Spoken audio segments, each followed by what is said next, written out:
पश्चिम बंगाल में पहले चरण का मतदान जारी है, लेकिन जो खबरें और तस्वीरें निकल कर आ रही है वो बहुत डरावनी है। मुर्शिदाबाद में झड़प हुई है, उसी के साथ साथ दक्षिण दिनाजपुर में भी ऐसी कई खबरें आ रही है जहां हिंसा देखी गई है। लेकिन सोचिए, बीजेपी ने बंगाल जीतने के लिए हर मुमकिन कोशिश की, यहां तक कि यह भी आरोप लगा कि चुनाव आयोग पूरी मदद कर रहा है। लेकिन जो तस्वीरें आ रही है, सोचिए, 2 जगह ईवीएम खराब होने की खबर आ रही है। एक महिला कह रही है कि मैं यहां पर 6:15 बजे आ चुकी हूं वोट डालने, लेकिन उसके बावजूद भी 7:30 बजे तक ईवीएम शुरू नहीं हुई। 7:30 बजे के बाद वोटिंग शुरू हुई है। इसके अलावा आगे बताऊंगा कि कैसे पहले ही चरण में ममता बनर्जी सरकार बना रही है।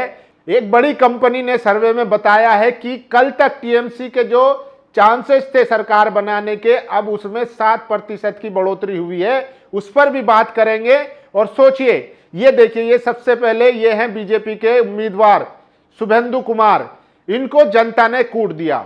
दरअसल इन पर आरोप है कि ये जबरदस्ती पोलिंग बूथ में अपने आदमी घुसा रहे थे।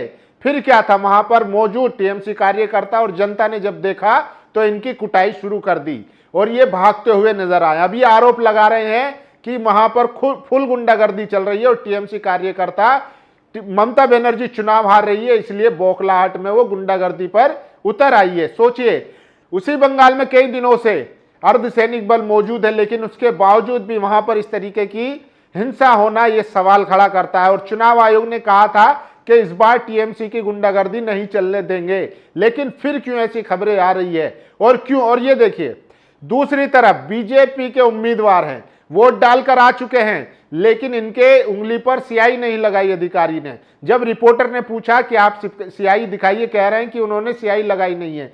तो क्या डबल वोट डाला जा रहा है, जो राहुल गांधी आरोप लगाते आए हैं। उसके अलावा ये देखिए, ये कह रहे हैं कि हमें तो अंदर ही नहीं जाने दिया जा रहा है, हमको बाहर खड़ा कर दिया गया है, जबकि पोलिंग एजेंट का यह अधिकार होता है कि वो अंदर जाकर देखे कि चल क्या रहा है। लेकिन टीएमसी के पोलिंग एजेंट और उनके उम्मीदवारों को अंदर नहीं जाने दिया जा रहा है। तो क्या वहां पर जो सीआरपीएफ के जवान बुलाए गए थे, सेंटर रिजर्व पुलिस फोर्स जो बुलाई गई थी, क्या इसीलिए बुलाई गई थी? और दूसरी तरफ ये देखिए, ये व्यक्ति है, ये कह रहे हैं कि मैंने अपना वोट डाल दिया, लेकिन ये अपने बच्चों को भी लेके आए थे। जब इनके बच्चों का नंबर आया तो कहने लगे कि आपका वोट डल चुका है। पूछने पर कहा गया कि हमारा वोट किसने डाला, जबकि ये तो हमारे साथ है इनका बच्चा। तो कहा गया कि आप उससे बीएलओ से बात करिए, डीएलओ से बात करिए। तो सोचिए, इस तरीके से लोगों के वोट पहले ही डाल दिए गए हैं। 2 जगह पर ईवीएम खराब होने की खबर भी सामने आ रही है और कई जगह पर झड़पें भी देखी गई है। हालांकि अर्धसैनिक बलों ने लाठियां भांजते हुए तमाम लोगों को भगाया है। लेकिन सोचिए, इस बीच में हुमायूं कबीर को भी जनता ने सबक सिखाने का काम किया है। इन पर आरोप लगता आया है कि ये बीजेपी के एजेंट के तौर पर बंगाल में काम कर रहे हैं।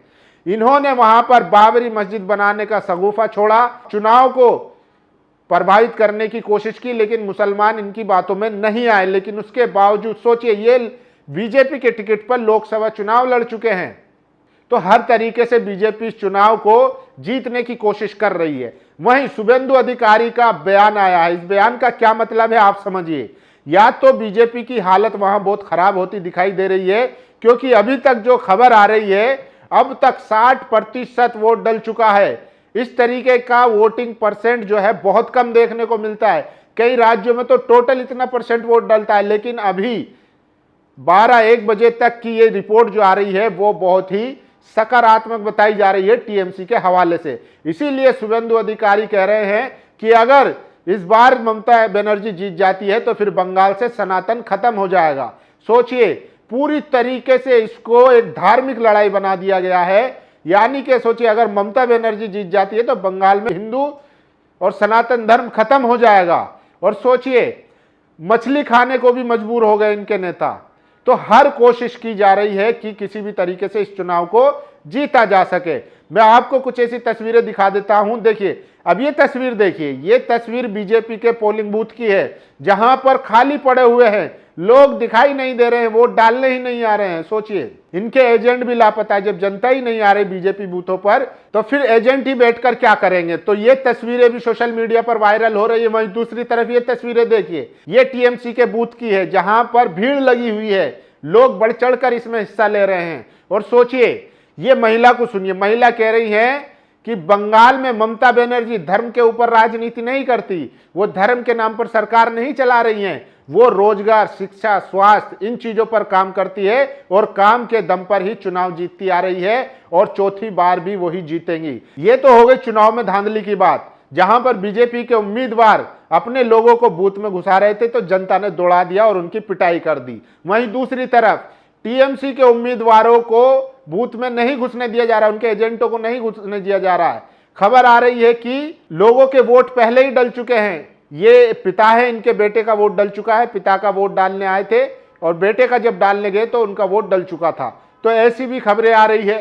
तो सोचिए, अब बात करते हैं, पॉली मार्केट एक एजेंसी है जिसने बताया है कि कल तक जहां टीएमसी के सरकार बनने के चांसेस 45% थे, अब वो परसेंट जो है 52 हो चुके हैं, क्योंकि दोपहर तक बंगाल में जो वोटिंग परसेंटेज है वो 60 के पार हो चुका है, जिससे कहा जा रहा है कि अगर बंगाल में वोटिंग परसेंट बढ़ता है तो समझो ममता बनर्जी का फायदा होता है। तो सोचिए, 60% वोटिंग होना वो भी आधे दिन में, ये बताता है या फिर इसके पीछे एक बड़ी साजिश है। क्या ईवीएम को सेट कर दिया गया है इसीलिए धड़ाधड़ वोटिंग परसेंटेज बढ़ रहा है? ये भी सबसे बड़ा सवाल है। वहीं दूसरी तरफ पॉली मार्केट ने कहा है कि जहां 45% चांस थे टीएमसी सरकार बनने के, अब वो वोटिंग परसेंटेज देखने के बाद वो चांसेस जो है वो बढ़ चुके हैं 7%, यानी कि 52% जो है अब टीएमसी के चांसेस है सरकार बनने के। वहीं सुशांत सिन्हा जो प्रो बीजेपी समर्थक बताए जाते हैं, उन्होंने एक्स पर एक सर्वे किया जिसमें पूछा कि बंगाल में किसकी सरकार बनने जा रही है, तो लोगों का जो जवाब था 82% टीएमसी के समर्थन में था, जबकि 18% बीजेपी के समर्थन में था। जब जब वोटिंग परसेंटेज बढ़ता है तो कहा जाता है कि इससे टीएमसी को फायदा होता है। वहीं दूसरी तरफ अब कुछ खबरें मैं आपको बता देता हूं कि आखिर कैसे वहां पर जो है धांधली के आरोप लग रहे हैं और कैसे चुनाव को मैनेज करने की कोशिश की जा रही है। देखिए, आशुतोष मिश्रा लिखते हैं, बंगाल को कितना भी बदनाम करने की कोशिश हो, लेकिन असल मायने में लोकतंत्र के पर्व को बंगाल ही मानता है। पहले चरण के चुनाव में 1 बजे तक 62% मतदान हो गया। सुबह से ही भारी भीड़, उसमें भी महिलाओं का योगदान अभूतपूर्व है। बंगाल नारी शक्ति का प्रतीक है। और ये देखिए, मुर्शिदाबाद के गोरा बाजार में कंप्लेन आई है कि वहां पर ईवीएम खराब हो रही है, ईवीएम चल नहीं रही है। तो ईवीएम के खराब होने की भी खबर आ रही है। और ये बीजेपी के उम्मीदवार है जो कह रहे हैं कि ममता बनर्जी हार की बौखलाहट से घबरा रही है, इसलिए वो गुंडागर्दी पर उतर रही है, जबकि इन पर आरोप है कि ये अपने लोगों को पोलिंग बूथ में जबरदस्ती घुसाने का काम कर रहे थे, जिससे नाराज होकर जनता ने इनको वहीं दौड़ा दिया। और सोचिए, योगेंद्र यादव ने लिखा है, क्या चुनाव आयोग ने बंगाल में विघ्न निवारण कर बीजेपी की जीत का रास्ता साफ कर दिया है? बेशक चुनाव आयोग ने इस दिशा में भरसक कोशिश की, लेकिन इससे चुनाव का परिणाम तभी पलट सकता है अगर बीजेपी अपने दम पर जीत के नजदीक हो। बंगाल से मिले संकेत इसकी पुष्टि नहीं करते। बंगाल की राजनीति समझने वाले सभी लोग मानते हैं कि चुनाव आयोग के सहारे के बावजूद बीजेपी पीछे चल रही है। तो क्या अश्वमेध यज्ञ पूरा करने के लिए चुनाव वाले दिन देश भर से जुटाए सुरक्षा बल की मदद ली जाएगी? क्या एक व्यक्ति के अहंकार को पूरा करने के लिए देश की बची कुची लोकतांत्रिक मर्यादा की आहुति दी जाएगी? लोग सवाल उठा रहे हैं। जिस तरीके से बंगाल में अर्धसैनिक बलों का जो जमावड़ा वहां पर डाला गया। और ये देखिए, पश्चिम बंगाल में फेज 1 वोटिंग के बीच बड़ा संकेत सामने आया है।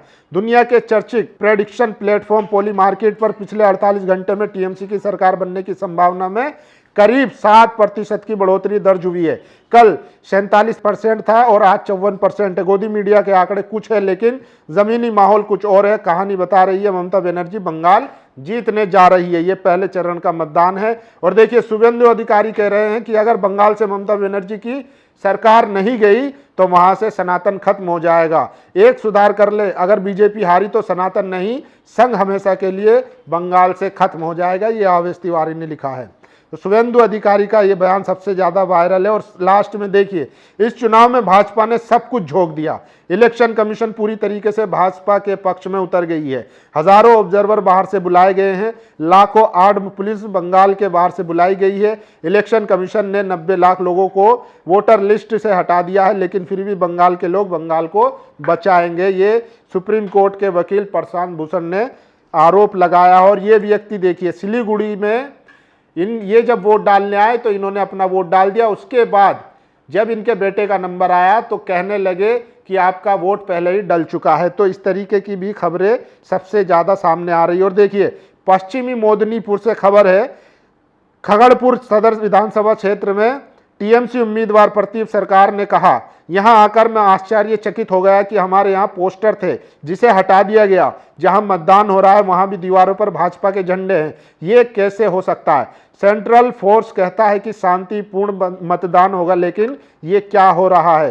तो बीजेपी के नेताओं के और उनके झंडे लगे हुए हैं, लेकिन टीएमसी के उम्मीदवारों के झंडे भी हटा दिए गए हैं। उनके एजेंटों को पोलिंग बूथ में भी नहीं जाने दिया जा रहा है। वहीं दूसरी तरफ मुर्शिदाबाद से हिंसा की भी खबर आ रही है। लेकिन सोचिए, इसी बीच राजीव रंजन ने एक बात कही है। उन्होंने कहा है कि ममता बनर्जी राहुल गांधी नहीं है, अखिलेश यादव नहीं है, तेजस्वी यादव नहीं है। वो सिर्फ हेलीकॉप्टर में बैठकर राजनीति नहीं करती, वो सिर्फ चुनावी सभाएं नहीं करती हैं। उसका एक एक कार्यकर्ता बूथ लेवल पर हर घर की मैपिंग जानता है, उसको पता है कब क्या करना है। इसीलिए वो बीजेपी के ही लेवल पर जाकर बीजेपी को टक्कर देने का मादा रखती है। और सोचिए, तमाम आर्म्ड फोर्स जो है बंगाल में बुला लिए गए, गृह मंत्री खुद वहां पर मौजूद हैं और तमाम प्रदेशों के मुख्यमंत्री वहां पर मौजूद है। किस लिए?